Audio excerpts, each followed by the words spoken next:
Raising kids who actually want to talk to you. I've always wanted to have a good relationship with my kids.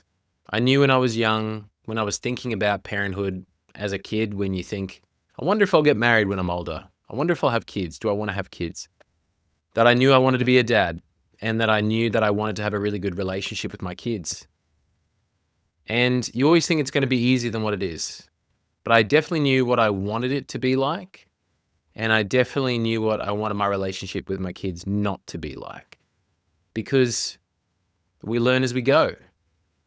There were things when I was growing up that I loved. Certain things about my relationship with my parents that I really liked. And certain things that I didn't. And things that I would definitely change. And I don't think I'm unique in that. I think we're all like that. And if I'm being honest, I can imagine that my kids would say the same thing in 20, 30 years' time as well. That there were things that they would have wanted to be different between myself and them. Different ways I could have approached things or worded things or had my relationship with them. That things can always be better. And I understand that. I do not think that I'm perfect in this. But I have raised kids that seek me out to confide in me and to trust me with. Now, I'm not going to pretend that my kids are super old. My eldest is turning 12.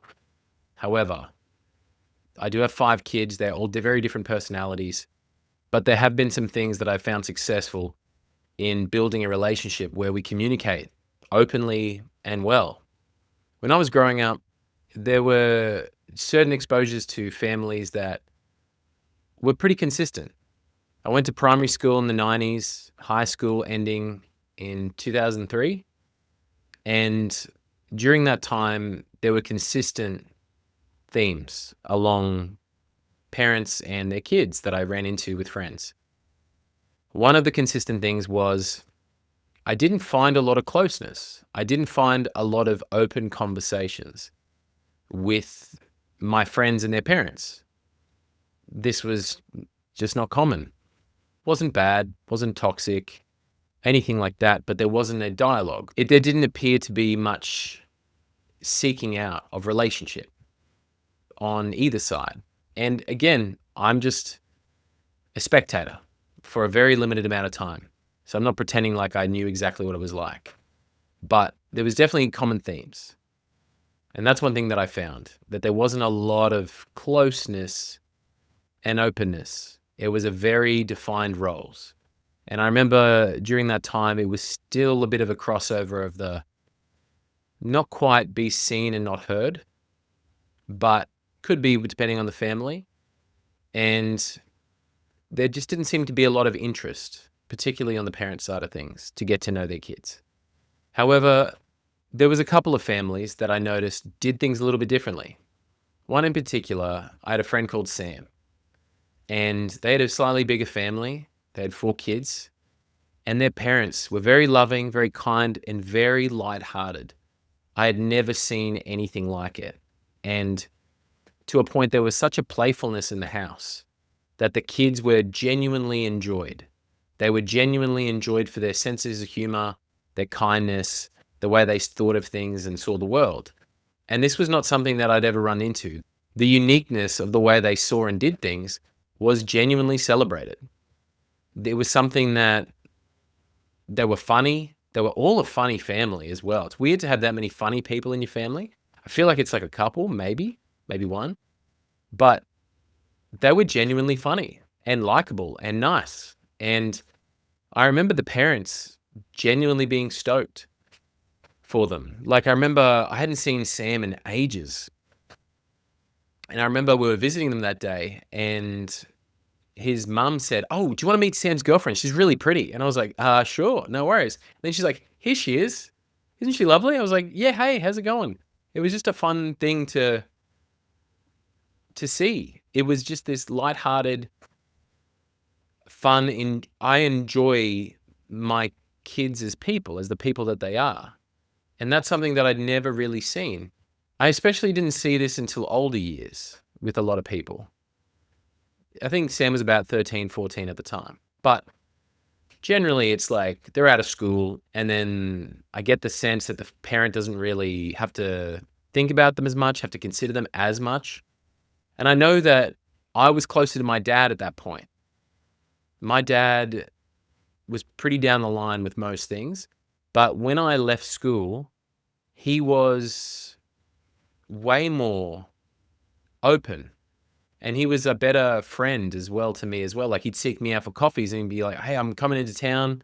Let's grab a coffee." I'm like, "Great. Sounds good. Let's do that." And we chatted, and it was awesome. And I love that because it was something where I hadn't really had that with my dad, but that was something where I feel like for him, there was something that brought down that barrier, that wall that was maybe there when I was younger, when I was school age. But when I was a bit older, it was kind of like, oh, I've got a peer now. I've got a peer. Yes, the dynamic of father and son is still definitely there, but it was more on a conversation level, not so much a instruction level. And that was really refreshing for me. All these experiences inform what you think of situations and dynamics, and then eventually what you do. It informs you. It teaches you what you like and what you dislike and what you want to recreate and what you never want to touch again. And for me, this was very clear. I knew what I wanted to be like, and I definitely knew what I didn't want to be like. I knew the relationship I wanted to have with my kids, and I definitely knew the relationship I didn't. I've always believed that strong communication, effective open communication, is perhaps not the backbone, but so close to that in any relationship. In work, in romance, in friendship, in family, it has to be there if you want it to be truly great, if you want it to be truly effective, and if you want it to be truly healthy. We have to communicate, and it's not just being able to talk, it's being able to listen, and at least trying to understand as well. Often people will want to be heard, but they don't want to understand. And a relationship is a two-way street, and it has to happen that way if you want it to work. I knew when I grew up and I had kids that I wanted them to trust me. I wanted them to love me. I wanted them to seek me out for the good and the bad. I wanted us to have fun together. I wanted us to teach together. I wanted to walk alongside them and help them through things. I wanted to raise kids that were kind in their nature. I wanted to raise kids that looked out for others, but also looked after themselves. I wanted to teach my kids that they have to clean up their mess in their lives, but they don't have to clean up anyone else's. That they're responsible for what they say and do, but they're not responsible for anyone else and what they say and do. Because I feel like kids and adults carry burdens that they can have no way of fixing. They just can't. It's just not theirs. And I didn't want that for them. I wanted my kids to be humble, but be confident within themselves. Never arrogant. And I knew that this was something that if I wanted this to happen, I have to be the one to do it. I have to be the one to show it and lead by example as best as I can. But even though I want to lead by example as best I can, I know I'm not going to get it right. Not all the time. And if I can't get it right all the time, how do I manage that? And ownership, accountability, and honesty is the way. So if you want to raise kids that actually want to talk to you, here's what you need to do. Ownership and accountability. You need to be accountable for all the good and all the bad that you do and say. You need to be all over it. You need to absolutely own it. Even if you've been pushed to the brink and you were killing it at the start of the day, you were smashing it, you were all over it, you were doing a fantastic job. But then one too many screams in your face, one too many broken items around the house, one too many tantrums, and you lose it. And you yell and scream, or you carry on, and you act like someone you don't want to act like. This is so normal. However, who's responsible for it? It's not anyone else. You have plenty of reason to be upset, plenty of reason to not act like your best self. Plenty. That's not being argued here. But when we act out of that, it's on us because we did it. And because we did it, we need to be accountable to that. We need to own that, and we need to be honest about that. Because we're teaching our kids to do the same. If you pretend or if you act like it's solely everyone else's fault and you've got nothing to do with it, they're going to see that, well, dad just kind of justifies everything. He's never really to blame, actually. It's not really his fault. He doesn't think it's his fault, and it's actually someone else's fault. Again, you may have reason to be a jerk. You may have reason to be angry. But ultimately, we're in charge of our behavior. Full stop. We have to own it. If your kids see that you try and weasel out of it every single time, guess what they're going to do? It's going to push them further away from you too. It's going to... Why would they want to talk to someone who is never to blame, who's never done anything wrong, who, when you bring up something with them, it's always someone else's fault? That's a bit cowardly, prideful. And I don't want pride to get in the way of my relationships, particularly ones as important as that. So you need to ask yourself, are you doing that? And if you are, get rid of it. Just own everything, all the good and all the bad. They may not respect you for it straight away. They may not even be conscious of it, odds are. But when they're older, they'll respect it. When they've got a full understanding, they'll respect it. Apologize. This flows into accountability and ownership. But the reason why I'm saying apologize is a lot of parents don't. A lot of parents don't apologize to their kids when they mess up. They won't. They will just be like, well, you shouldn't have done this. Well, you shouldn't have said that. Well, you shouldn't have been like that. And like I said, they have reason to be upset often. But if you mess up and you act like someone that you wouldn't want to hang out with, that you know is wrong to be teaching your kids, you need to apologize.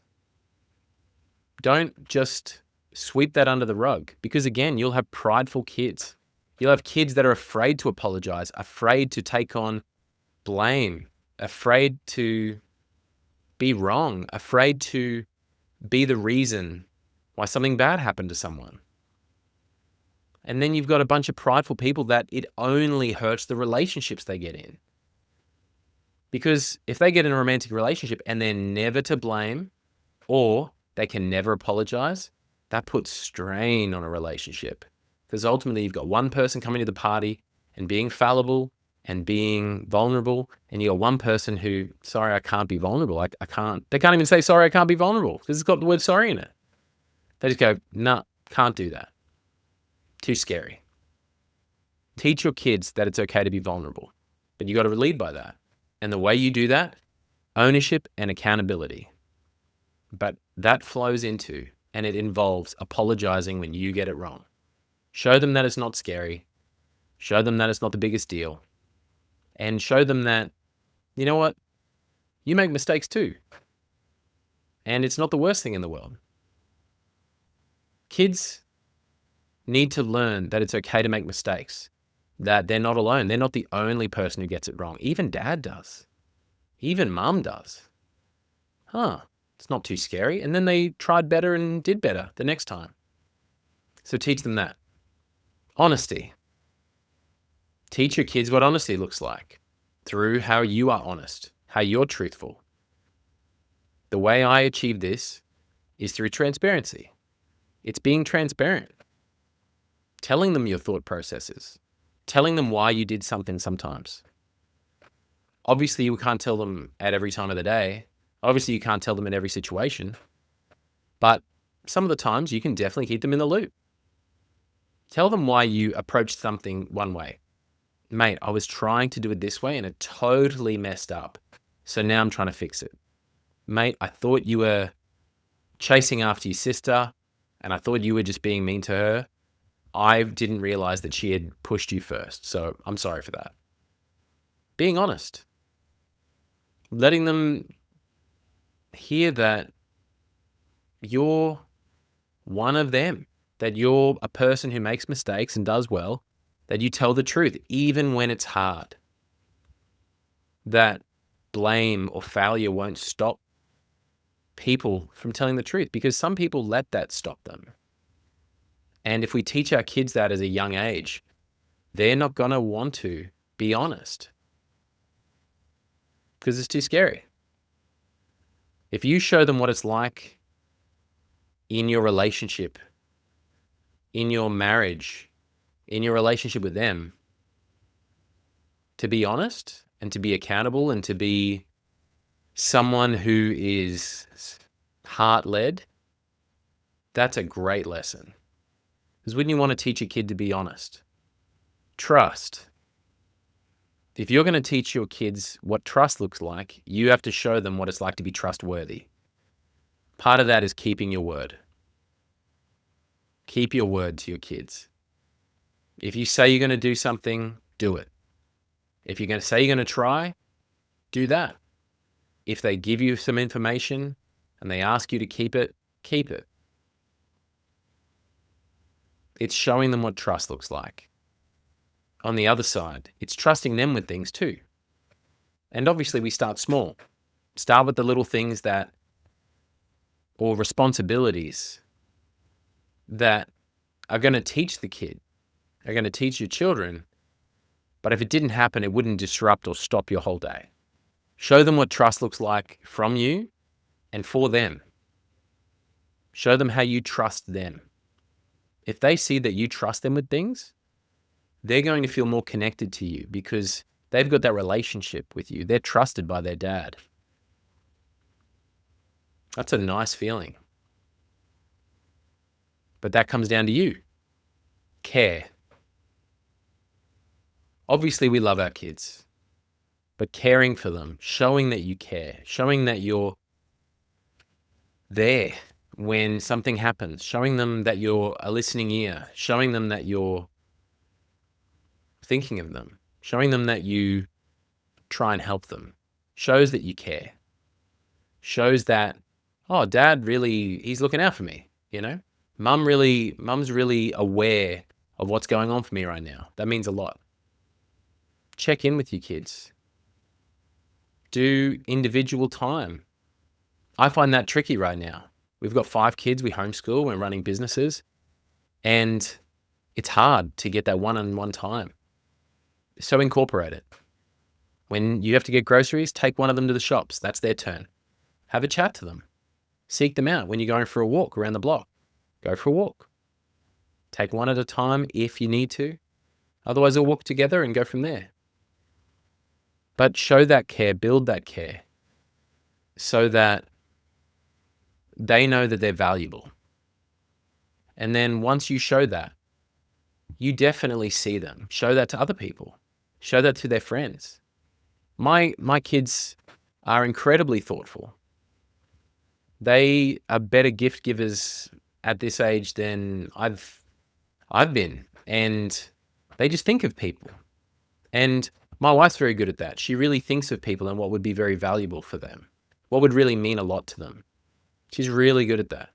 And the kids pick up on that. They see and they kind of note down what people love and care about. And that shows their care. And that's beautiful because that's showing their heart. Humility. Now, I'm not going to go over this a lot because it's kind of with the accountability, transparency, ownership, and apologize part. But humility. No pride. No arrogance. Nothing to get in the way of being right or wrong. Nothing to stop you from growing. Nothing to stop you from being wrong. If you can't be wrong, that puts a wedge between you. Because ultimately, only one side of that relationship can get it wrong. The other one is not even a possibility. So be humble. Have humility. And show your kids what it's like to be that. Because humility doesn't mean you're not confident. Humility just doesn't think that you're perfect. And it just doesn't mean that you're arrogant, that you think you're above anyone else. Being humble is a totally different thing. So be humble. Have humility. And teach that. Grace. This is hard. This is a really tough one to teach, and be. And that's why biblically it's so important. Grace is something that is almost a foreign feeling and action because it goes against our innate nature. Because grace can mean that you're treated unfairly and you are gracious about it, that you forgive other people. It can mean any of those things. It can mean acting in a way towards someone who really doesn't deserve it. Someone's just letting all their feelings and emotions speak for them. They're acting out of that towards you, and you act out in grace. That's powerful. That's difficult.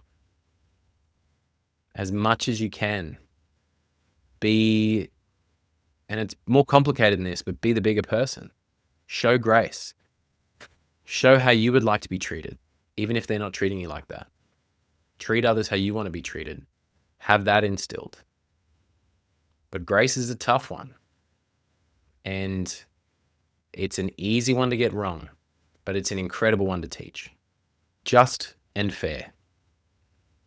This means that you are not acting out of those emotions I mentioned, those feelings, and being unfair. And just because you got your feelings hurt, just because you're annoyed, you're treating them as such, that you're being unfair and unjust towards them. The punishment needs to fit the crime. If we give them a massive consequence for something small, that hurts your trust for them.